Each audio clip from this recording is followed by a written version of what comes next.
Assalamualaikum warahmatullahi wabarakatuh. Kami dari kelompok 3 akan memaparkan sebuah materi yang berjudul Pertumbuhan Bakteri dan Bakteri Penyebab Infeksi. Pengertian pertumbuhan bakteri. Pertumbuhan bakteri adalah reproduksi aseksual menggunakan cara pembelahan sel, di mana bakteri menjadi dua sel anak dalam proses yang disebut sebagai binary fission. Faktor-faktor yang mempengaruhi pertumbuhan bakteri. Yang pertama, zat makanan. Sebagian besar bakteri yang hidup bebas dapat tumbuh baik pada ekstrak ragi. Bakteri parasit membutuhkan zat-zat khusus yang hanya terdapat dalam darah atau dalam ekstrak jaringan hewan. Banyak organisme satu senyawa seperti asam amino dapat menjadi sumber energi, sumber karbon, dan sumber nitrogen. Kemudian yang kedua, suhu. Suhu merupakan faktor penting dalam pertumbuhan bakteri. Apabila suhu tidak sesuai dengan kebutuhan bakteri, maka akan menyebabkan kerusakan sel. Kemudian yang ketiga, derajat keasaman lingkungan atau pH. Derajat keasaman lingkungan atau pH pembenihan juga mempengaruhi pertumbuhan kuman dalam membantu metabolisme bakteri. Bakteri tumbuh subur pada kisaran pH 6,5 sampai 7,5. Kemudian yang keempat, oksigen. Oksigen dibutuhkan untuk proses respirasi bakteri. Kemudian yang kelima, tekanan osmotik. Tekanan osmotik akan sangat mempengaruhi bakteri jika tekanan osmotik lingkungan lebih besar atau hipertonosis, sel akan mengalami plasmosis. Sebaliknya, jika tekanan osmotik lingkungan yang hipotonis akan menyebabkan sel membengkak dan juga mengakibatkan rusaknya sel. Kemudian yang keenam, kelembaban.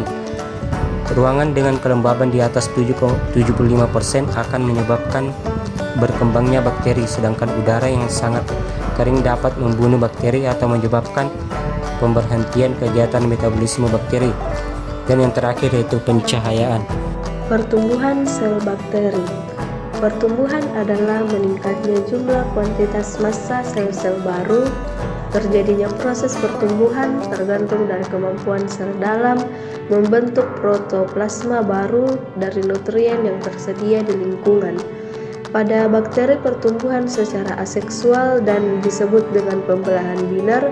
Pembelahan binar berlangsung dengan interval yang teratur dengan penambahan atau kelipatan secara eksponensial. Fase-fase pertumbuhan bakteri. Yang pertama, fase lak atau fase penyesuaian. Fase lak merupakan fase penyesuaian bakteri dengan lingkungan yang baru. Lama fase lak pada bakteri sangat bervariasi, tergantung pada komposisi media, pH, suhu aerasi, jumlah sel pada inkulum awal, dan sifat fisiologis mikroorganisme pada media sebelumnya. Yang kedua, fase logaritma atau eksponensial. Fase ini ditandai dengan terjadinya periode pertumbuhan yang cepat. Setiap sel dalam populasi membelah menjadi 2 sel. Variasi derajat pertumbuhan bakteri pada fase eksponensial ini sangat dipengaruhi oleh sifat genetik yang diturunkannya. 3. Fase stasioner. Fase ini terjadi pada saat laju pertumbuhan bakteri sama dengan laju kematiannya, sehingga jumlah bakteri keseluruhan bakteri akan tetap. Keseimbangan jumlah keseluruhan bakteri ini terjadi karena adanya pengurangan derajat pembelahan sel. 4. Fase kematian. Fase kematian merupakan fase di mana laju kematian lebih besar. Metode pengukuran bakteri. Pengukuran bakteri dapat dihitung dengan 2 cara metode, yaitu A. Pengukuran secara langsung. 1. Metode total Chown. Pada metode ini sampel ditaruh di suatu ruang hitung seperti hemasitometer dan jumlah sel dapat ditentukan secara langsung dengan bantuan mikroskop. 2. Metode turbidimetrik. Bila kita harus memeriksa konsentrasi sel jumlah besar biarkan, maka metode Chown bukanlah pilihan yang baik karena tidak hanya memakan waktu, tetap juga memerlukan media dan pecah belah dalam jumlah besar. 3. Metode elektronik Counter. Pada pengukuran ini, substansi mikroorganisme dialirkan melalui lubang kecil atau orifice dengan bantuan aliran listrik. Yang keempat, metode plating teknik. Metode ini merupakan metode perhitungan jumlah sel tampak atau visible dan didasarkan pada asumsi bahwa bakteri hidup akan tumbuh, membelah, dan memproduksi suatu koloni tunggal. Satu perhitungan yang dipakai adalah CVU. Yang kelima, metode filtrasi membran. Metode ini sampel dialirkan pada suatu sistem filter membran dan bantuan vakum bakteri yang terperangkap. Selanjutnya ditumbuhkan pada media yang sesuai dan jumlah koloni dihitung. Yang keenam, metode berat kering.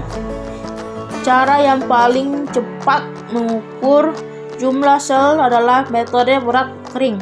Metode tersebut relatif mudah dilakukan, yaitu kultur dari saringan atau disentrifugasi. Kemudian bagian yang disaring atau yang mengendap hasil sentrifugasi dikeringkan. B. Metode secara tidak langsung. Pertama, metode Veblen-Chaudhry. Kultur dilencurkan sampai batas yang diinginkan. Kultur encer ditumbuhkan kembali pada media sehingga diharapkan setiap sel tumbuh menjadi satu koloni. Beberapa saat berikutnya, biasanya 4-12 jam. Akan tetapi cara ini memiliki keterbatasan, yaitu jumlah sel terhitung biasanya lebih dari sebenarnya atau kemungkinan satu koloni dapat berasal dari 2 sel dan tidak dapat diaplikasikan pada bakteri yang tumbuh lambat. 2. Metode aktivitas metabolik. Metode ini didasarkan pada asumsi bahwa produk metabolit tertentu, misalnya asam atau CO2, menunjukkan jumlah mikroorganisme yang terdapat dalam media. 3. Metode berat sel kering. Metode ini umum digunakan untuk mengukur pertumbuhan fungi berfilamen. Miselium fungi dipisahkan dari media dan dihitung sebagai berat. Miselium selanjutnya dicuci dan dikeringkan dengan alat pengering desikator dan ditimbang beberapa kali hingga mencapai berat yang konstan dan dihitung sebagai berat sel kering. Bakteri-bakteri penyebab penyakit. 1. E. coli. Bakteri ini terdapat di daging yang kurang matang, susu murni yang tidak dimasak atau tidak melalui proses pasteurisasi, serta air yang terkontaminasi. Gejala infeksi E. coli yang muncul antara lain diare, sakit perut, dan muntah-muntah yang bisa terjadi sampai 10 hari lamanya. 2. Campylobacter.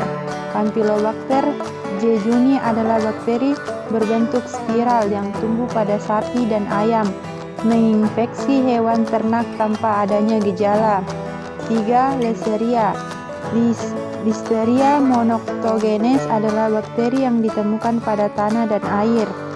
Yang keempat, Vibrio. Vibrio parahemolyticus adalah bakteri yang hidup di air laut dan biasa ditemukan pada makanan laut. Yang kelima, Toxoplasma. Bakteri Toxoplasma menginfeksi manusia lewat kotoran kucing, konsumsi daging yang terkontaminasi atau tidak matang, juga konsumsi air yang terkontaminasi parasit ini. 6. Salmonella. Salmonella adalah kelompok bakteri yang biasa terdapat pada daging mentah, telur, dan terkadang pada sayur dan buah yang tidak dicuci. 7. Novovirus. Novovirus adalah jenis virus yang menyebabkan gastroenteritis atau flu perut, penyakit yang disebabkan oleh inflamasi pada perut dan saluran kencing. Penelaksanaan penyakit yang disebabkan oleh bakteri. Salah satu bakteri penyebab penyakit yaitu yang pertama, E. coli. E. coli biasanya dapat sembuh dengan sendirinya dalam beberapa hari, namun jika penderita mengalami diare parah, dokter dapat memberikan obat antibiotik. Antibiotik yang dapat diberikan untuk terapi pasien terhadap penyakit yang disebabkan oleh E. coli terdiri dari cefatoxim 3, cotrimoxazole 3, chloramphenicol 2, dan ceftriaxone. Yang kedua yaitu Campylobacter. Asitromisin termasuk juga eritromisin adalah obat antibiotik golongan makrolida yang umum digunakan untuk mengatasi diare wisatawan akibat infeksi bakteri Campylobacter jejuni. Perawatan yang dilakukan di rumah agar diare dapat sembuh yaitu dengan mengkonsumsi banyak cairan, makanan rendah serat, serta minum oralita. Sekian presentasi dari kami. Mohon maaf bila ada kesalahan. Wassalamualaikum warahmatullahi wabarakatuh.